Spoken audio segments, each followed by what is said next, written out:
Bonjour tout le monde. L'objectif de cette vidéo est de vous présenter l'ensemble des parties d'un ensemble.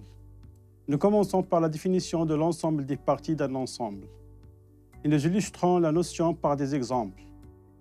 Nous verrons ensuite des exemples afin de mettre en évidence la relativité des notions d'ensemble et d'éléments. Et enfin, nous terminerons par un exercice d'application. Allons-y. Définition. Soit E un ensemble. L'ensemble dont les éléments sont les sous-ensembles de E est un ensemble noté P de E. Et on l'appelle l'ensemble des parties de E. De manière concise, A appartient à P de E si et seulement si A est une partie de E. Remarque. On remarquera bien que les éléments de P de E sont des ensembles. Et que pour tout ensemble E, le vide appartient à P de E. Et E appartient à P de E. Donc P de E est toujours différent du vide. Exemple. Si E est égal à la paire 1, 2, alors P de E est égal. Donc on commence par l'ensemble de cardinal 0. Et puis ceux de cardinal 1. Et ensuite de cardinal 2, qui est le cardinal de E. Exemple 2. Donc pour E est égal à l'ensemble constitué par A, B et C. Alors P de E est égal. Donc les ensembles de cardinal 0, ceux de cardinal 1 et ceux de cardinal 2. Et puis l'ensemble E. Troisième exemple. P de l'ensemble vide est égal à l'ensemble vide. Attention, cet ensemble contient un élément. Cet élément étant d'ailleurs l'ensemble vide. Donc il faut faire attention, l'ensemble vide, le singleton vide, il est différent de l'ensemble vide. Quatrièmement, P de l'ensemble vide est égal à la paire constituée par l'ensemble vide et le singleton ensemble vide. Exemple 5. Si E est égal à la paire 1, 2, déterminons P de E. D'abord, P de E, c'est l'ensemble vide, le singleton 1, le sous-ensemble de cardinal 1, et par suite la paire 1, 2. Donc, pour faciliter la tâche de P de E, je vais noter l'ensemble vide comme grand X, le singleton 1 comme grand Y, et le singleton 2 comme grand Z, et celui-là comme T. Alors, on a un ensemble qui contient 4 éléments. Je vais déterminer l'ensemble des parties de cet ensemble P de E. Donc d'abord, je commence par la partie de cardinal 0. Et puis, celle de cardinal 1. Et puis, celle de cardinal est égale à 2. Et puis, ceux de cardinal 3. Et puis, l'ensemble E, P de E.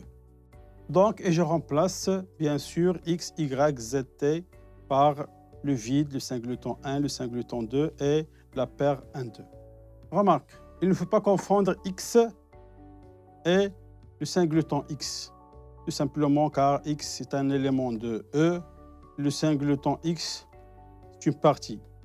Donc, il est inclus dans E. Ce n'est pas un élément de E.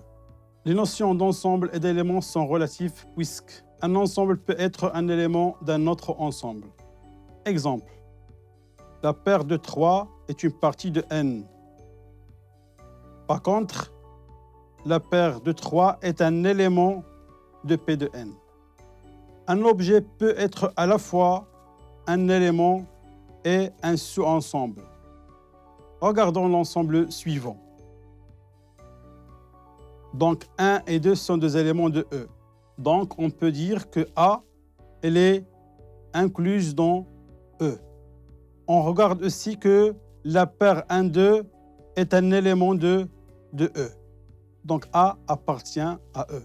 Donc il est à la fois un élément et un ensemble de E. Exercice. Soit E et F deux ensembles. Quelle relation y a-t-il entre P de E union F et P de E union P de F?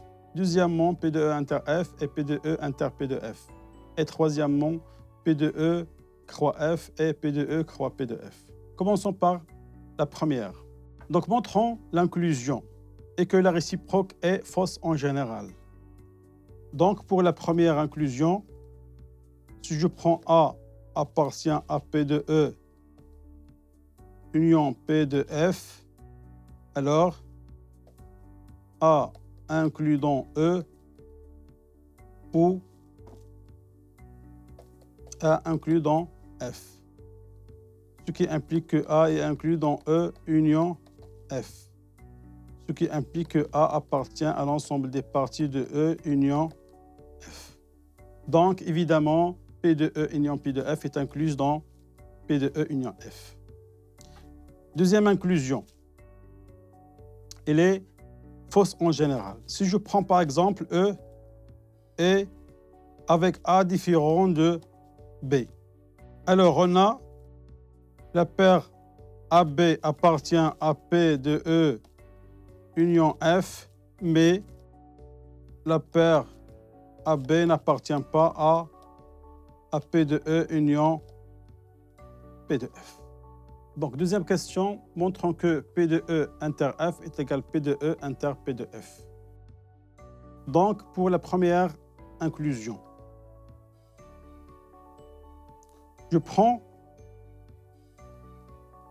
A appartient à P de E, alors forcément on a A inclus de E inter F, ce qui implique A appartient à P de E et A appartient à P de F, ce qui implique que A appartient à P de E inter P de F, d'où la première inclusion. Pour la deuxième inclusion, je prends B dans P de E, donc forcément A est inclus dans E et B est inclus dans F, tout simplement car B appartient à P de E et appartient aussi à P de F, ce qui implique que A est inclus dans E inter F, ce qui implique que A appartient à P de E inter F. D'où la deuxième inclusion et d'où l'égalité. Troisième question, montrant qu'il n'y a aucune inclusion entre P de E croix F et P de E croix P de F. Un exemple, E est égal le singleton 1 et F est égal le singleton 2. Alors, E croix F est égal le singleton 1, 2. Donc, P de E croix F est égal le vide et le singleton couple 1, 2. Donc, pour P de E, c'est le vide et le singleton 1. Et P de F, c'est le vide et le singleton 2.